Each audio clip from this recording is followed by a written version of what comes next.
Muy buen martes y continuamos el Evangelio de San Mateo en el capítulo 14, versículo 22 al 36.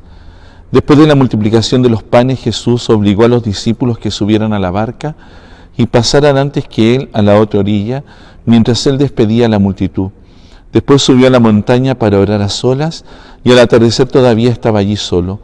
La barca ya estaba muy lejos de la costa, sacudida por las olas, porque tenía el viento en contra.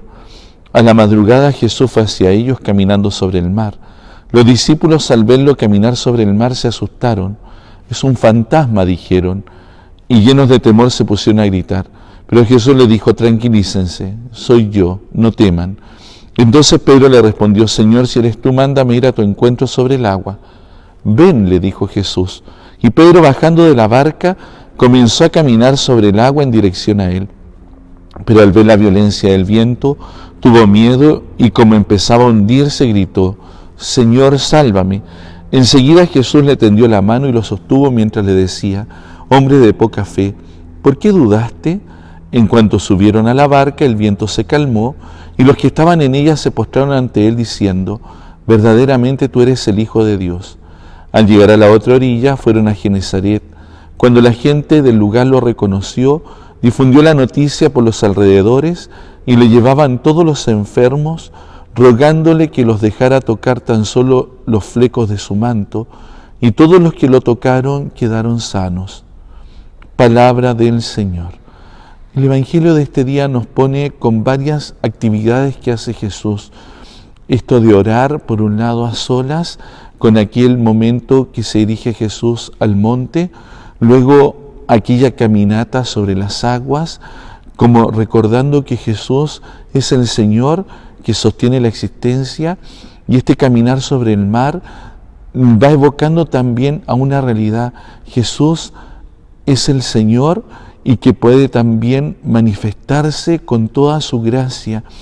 Por otro lado, este Pedro que quiere seguir a Jesús y que se hace consciente de su fragilidad cuando siente temor frente a aquel viento impetuoso que estaba rodeándolo, aquellas olas, cuando Jesús lo invitó a caminar con él sobre el mar. Y por otro lado, el Evangelio que culmina con esta llegada de Jesús a esta tierra de los genesarenos, donde le llevan tantos a sanar y tantos que escuchan y al mismo tiempo se abren a su gracia. El Evangelio en el fondo nos pone una perspectiva de cómo Jesús va calando y al mismo tiempo se va mostrando a los discípulos con estas actitudes en las cuales Él ha venido a hacer la voluntad del Padre, y para hacer la voluntad del Padre se dirige a la oración como este lugar de encuentro donde Jesús toma desde el Padre aquella fortaleza, y cómo en la oración Jesús va discerniendo todo lo que va a ir realizando, algo necesario para nuestra vida. Pero también por otro lado nos recuerda el Evangelio que el Señor está siempre acompañándonos, está siempre ahí a nuestro lado. Hay veces que lo vemos como difuso, como un fantasma, dirá el Evangelio, pero Él está ahí siempre invitándonos a confiar en Él. La actitud de Pedro con este temor queda disipada cuando Jesús lo toma de la mano. Los temores solo se pueden disipar cuando confiamos en Jesús, cuando nos abrimos a Él, aunque parezca todo tan absurdo. ¿Cómo allí confío y me abro? ¿Cómo no tengo que perder de vista a Jesús? Cuando Pedro empezó a fijarse solo en el viento, en las olas que estaban ahí agitándose, y no miró a Jesús, claro, empezó a hundirse. Cuando nosotros fijamos nuestra mirada en Jesús, venga lo que venga, sea lo que sea, sé que el Señor me sostendrá y no me abandonará.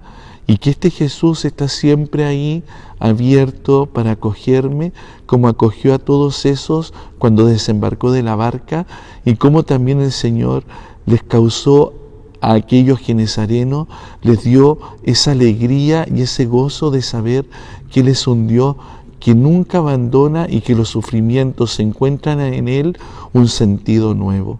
Que hoy día le pidamos al Señor esta gracia, fijemos nuestra mirada en Jesús, confiemos en Él, dediquémonos también a tiempos para la oración y sobre todo pongámonos delante del Señor con toda la fe, porque el Señor siempre que pasa por nuestra vida quiere traernos alegría y esperanza. Perseveremos, animémonos y que el Señor nos dé su paz. Que tengan un feliz martes.